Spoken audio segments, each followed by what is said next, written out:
देखिए, चूँकि ये जो मीनू किन्नर है लालसोट वाली, वो हमारे किन्नर अखाड़े की जिला अध्यक्ष है दौसा की, और वो अभी हमने जो राष्ट्रीय प्रेस कॉन्फ्रेंस ली थी 16 तारीख को सुमेर पैराडाइज में, वो हमारे सहमति में आई थी और उसने अपनी जो है पीड़ा वहाँ बताई थी। उसी का परिणाम है कि जो जिहादी किन्नर है, जिसका नाम शकीला है, जो करौली के रहने वाली है, उसने जो है इनको धोखे से जो है एक सम्मेलन में बांदीकुई में बुला करके रात्रि को उनसे 25 लाख रुपए लूट लिए गए और इनके ऊपर जो है बहुत इनके शिष्यों को मारा है, बहुत हमला किया है, उनकी आंखों पे बहुत चोटें आई है और अभी उनको सुबह से वो थाने में बेचारे गुहार लगा रहे हैं। अभी तक उनके ऊपर कोई कार्रवाई नहीं हुई है। किन्नर जिहाद के बारे में आपने कहा है, ब्रीफ कर दीजिए, बता दीजिए किन्नर जिहाद कैसे क्या होता है? देखिए, किन्नर जिहाद तो आज का विषय नहीं है, काफ़ी समय से चला आ रहा है। जब मुगल शासनकाल था तब से ही इसकी नींव पड़ चुकी थी। को इसके बारे में जानकारी नहीं थी, न एक समाज ने कभी इसकी जानने की कोशिश की, क्योंकि दुआ और बद्दुआ के खेल में समाज इस तरह से उलझा रहा कि उसने इस ओर विचार ही नहीं किया। आज देखिए कि पूरी जो इनकी परंपरा है, गादी परंपरा, वो टोटल इस्लामिक परंपरा है। उसमें जो भी शिष्य बनता है वो इस्लामिक तरीके से ही बनता है और उसको हज और नमाज पढ़ाई जाती है, उसको कलमा पढ़ाया जाता है, उसको गौमांस खाने पे जो है विवश किया जाता है। तो ये एक प्रकार का पूर्ण तरह से जिहाद है। हमारा हिंदुओं से जो है वो लेते हैं, मुस्लिम तो उनको देता नहीं, क्योंकि इस्लाम में इनका कोई वजूद है नहीं। क्योंकि किन्नर जो है हमारे यहाँ पूजनीय माने गए हैं शास्त्रों में, लेकिन इस्लाम में इनके लिए कोई ऐसा पूजनीय अधिकार नहीं है। लेकिन एक परंपरा के तहत ये लोग मांग रहे थे, हमें उससे कोई आपत्ति नहीं थी, लेकिन इनने जिस तरीके से जो है इसके लिए एक नेशनल सिक्योरिटी का भी बहुत बड़ा एक विषय खड़ा कर दिया है, इसलिए मुझे इसके ऊपर जो है ध्यान देना पड़ा और मैंने इसको बहुत गहराई से जब जांच की तो पता चला कि इनका तो पूरी तरह से इस्लामीकरण किया जा रहा है। अब आगे क्या प्लान है? उनको न्याय दिलाने के लिए आप क्या कर रहे हैं? देखिए, न्याय दिलाने के लिए सबसे पहले तो देखिए आप लोगों का जो चौथा स्तंभ बीजेपी कार्यालय में जो है, और गृह मंत्री से मेरी अभी मुलाकात हमारी है, उनके सामने भी हम ये बात रखेंगे। और हमने परसों के दिन जो है कलेक्टर साहब को जो है बजरंग सेना और किन्नर अखाड़े के तत्वाधान में हमने जो है ज्ञापन भी सौंपा है प्रधानमंत्री के लिए, मुख्यमंत्री के लिए, जिसमें हमने पूरा विषय उसमें उठाया है कि इस पर शीघ्र से शीघ्र जो है इनकी जांच पड़ताल की जाए। प्रयागराज में माघ महीना चल रहा है, एक शंकराचार्य जी धरना प्रदर्शन कर रहे हैं, विरोध प्रदर्शन 4 दिन से लगातार। देखिए, अब ये धरना प्रदर्शन जो हो रहा है उनका, वो तो एक सुयोजित तरीके से धरना प्रदर्शन की उन्होंने स्थिति स्वयं निर्मित की है, क्योंकि वो तो चाहते थे कि ऐसी स्थिति बने जिससे कि उनको एक ऐसा मौका मिले जिसमें वो धरना प्रदर्शन करें और सोशल मीडिया में मीडियाबाजी हो और उनको जो है हवा मिले और उससे कहीं ना कहीं जो है विपक्ष को जो है वो फायदा देने की मंशा से ये कार्य कर रहे हैं। हमेशा से साधु संत और शंकराचार्य जी के रहते हैं कि भाई शांति से रहें और शांति से जीने दें, और ऐसा हमेशा उनका एक संदेश रहता है, लेकिन जिस तरह से वो कर रहे हैं उसको कैसे देखते हैं? देखिए, आज के समय में कहते हैं ना कि मुख में राम बगल में छुरी, तो कौन मुंह में से राम बोल रहा है, कौन बगल में छुरी लेके चल रहा है, इसका जो है कोई अता पता तो है नहीं। इसलिए जो है अब स्थिति अलग है। ये जो है पूरी तरह से जांच का विषय है, इसको गंभीरता से जांच करना चाहिए कि इनके पीछे कौन सहयोग कर रहे हैं, कौन क्या है, इनका राजनीतिक एजेंडा क्या है। उनकी पदवी पर भी सवाल खड़ा करें कि भाई शंकराचार्य है या नहीं है, जिस तरह की। देखिए, पदवी पर तो बहुत पहले से ही सवाल, जब ये बैठे थे तब से ही इनकी गादी पर सवाल उठा हुआ है, जो अभी कोर्ट के अंदर भी चल रहा है मामला। उसी के अधीनस्थ जो है शासन ने उनको नोटिस भी दिया है कि भाई आप अभी से शंकराचार्य न लिखे, जब आपका निर्णय नहीं हुआ है तो शंकराचार्य लिखने का आपको अधिकार नहीं है। तो वो तो जो कानूनी कार्रवाई शासन कर रही है, योगी जी कर रहे हैं, मुझे लगता उचित है। अभी आप कह रहे थे राजनीतिक षड्यंत्र है इसमें, ये राजनीतिक षड्यंत्र क्या है आखिरकार? देखिए, अभी क्या हो गया है कि साधु पहले सत्ता का डायरेक्टर हुआ करता था, अब जो है सत्ता जो है साधुओं को ऑपरेट कर रही है।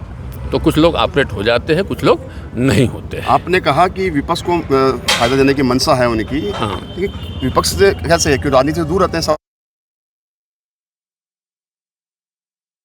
तक जो है गाय के मुद्दे पर ये बात कर रहे थे, अब गाय का मुद्दा छूट गया और उन्होंने नई कहानी जो है ये रच दी और अब इसको इतना हवा दे दी कि साहब देखिए हमारे साथ ये हो गया, वो हो गया। तो इनका असल मुद्दा गाय तो था ही नहीं, गाय की आड़ में तो ये कुछ और करना चाहते थे।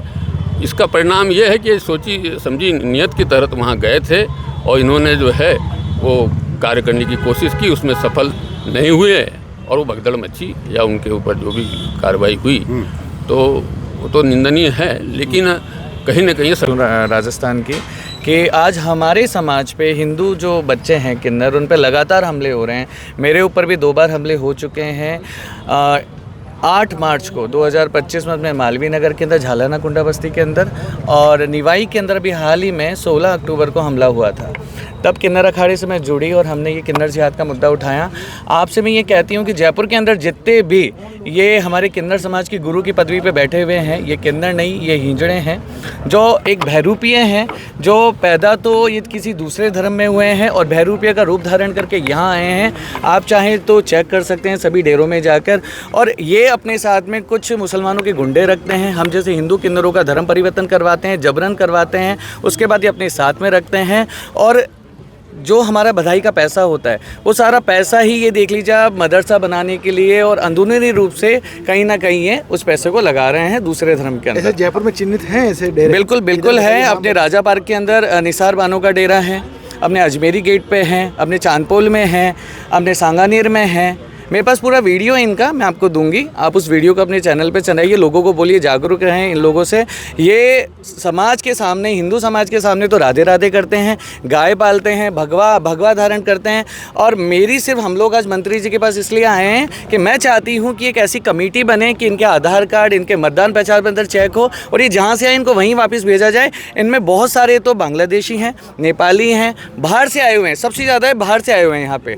आपने कहा कि किन्नर और वो किन्नर हैं, हिंजड़े हैं, क्या है पूरा बताइए। देखिए होता क्या है कि जैसे कहते हैं कि भगवान श्री राम ने हमें वरदान दिया, श्रीखंडी का नाम बार बार आता है महाभारत के अंदर। तो उस समय हमारा सनातन धर्म 5000 साल पुराना है, लेकिन अगर हम इस्लाम धर्म की बात करें तो ये 1400 साल पुराना ही है। तो इस्लाम धर्म में ऐसे बच्चे जो एक किन्नर के रूप में जन्मे हैं, उनको इस्लाम धर्म हिंजड़े की उपाधि देता है। और हिंजड़े का काम होता है अपने इस्लाम धर्म को फैलाना, ज़िंदगी में एक बार हज करना और अपने कबीले को छोड़ के हमेशा अल्लाह की जो भी इनके करते हैं हाँ इबादत करना। लेकिन अब इनका ये था कि कैसे ना कैसे वहाँ पर इन्होंने क्या किया कि पूरा अपना रूप चेंज करके हमारे सनातन संस्कृति में आए, क्योंकि जो फंडिंग हो रही है पैसों की वो सारी इधर से ही हो रही है। ये हमारे समाज के अंदर राधे राधे करते घूमते हैं। लोगों को आपने देखा होगा, बहुत लोग परेशान हैं इन लोगों से, गरीबों के घर में घुस जाते हैं, अश्लील हरकतें करते हैं और ये सारा फंडिंग, ये सारा का सारा फंडिंग इस्लाम में होता है। आप बधाई के बारे में कह रहे थे कि बधाई का पैसा मांगते हैं कि दुकान नहीं खुलती है। बिल्कुल बिल्कुल बिल्कुल बिल्कुल। तब वो वहाँ पर थोड़ा दबाव बनाते हैं, जबरदस्ती करते हैं। ये गलत है। इसको कैसे देखते हैं? देखिए क्या होता है कि किन्नरों की उपाधि हमेशा हमारे धर्म ग्रंथों में उपदेवताओं की समान हुई है। आज कहते हैं कि सबसे पहले भगवान थे, फिर देवी देवता थे, फिर उपदेवता थे। लेकिन इन हिंजड़ा समाज ने हमारे किन्नर समाज को बहुत ही ज़्यादा शर्मिंदा कर दिया है। इन्होंने पैसों के लिए लोगों को इतना परेशान कर दिया है जिसकी कोई सीमाएं नहीं है। और मेरे सिर्फ सरकार से ये निवेदन है कि कमेटी बने, इनके जांच हो और ये जहाँ से आए इनको वापस वहीं भेजे, क्योंकि दूसरों के बच्चे आज पैदा तो ये किसी और समाज में हो रहे हैं, आ रहे ये हिंदू समाज के अंदर है और यहाँ पर भी आके ये हिंदू जो हमारा समाज है इनको परेशान करता है पैसों के लिए, बधाइयों के लिए, और एक बहुत ज़्यादा संख्या के अंदर ये इस्लामीकरण चला रहे हैं। ट्रैफिक पुलिस की जहाँ ट्रैफिक लाइट होती है वहाँ पर भी खड़े रहते हैं, बद्दुआएं। देखिए किन्नर समाज कभी भी, अब मैं आपको बताती हूँ, किन्नर समाज कभी भी ट्रैफिक सिग्नल पे खड़े नहीं होगा। कभी भी ये रात को जो शादियों के अंदर जो बधाइयाँ मांगते हैं ये नहीं होगा। ये सिर्फ इनका एक गिरोह चल रहा है जिसको बंद करवाने के लिए ही हम लोग आज मंत्री साहब के पास में कई मामले सामने हैं जहाँ पे पुलिस तक बुलानी पड़ी है और वहाँ से इनको गिरफ्तार भी किया। देखिए कानून सबके लिए सर्वप्रिय है। जब नालसा एक्ट आया था 2019 के अंदर, ट्रांसजेंडर प्रोटेक्शन एक्ट आया हुआ है, लेकिन अभी तक पुलिस को इस चीज़ की जानकारी नहीं है। सभी को समानता का अधिकार है। अगर कोई किसी को परेशान करे तो पूरा कानून की धाराओं के अंदर उसको लेके उसके ऊपर हम लोग कार्रवाई कर सकते हैं। नाम बता दीजिएगा। मेरा नाम तनीषा सनातनी है और मैं प्रदेश अध्यक्ष हूँ राजस्थान के अंदर किन्नर अखाड़े की। तनीषा सनातनी।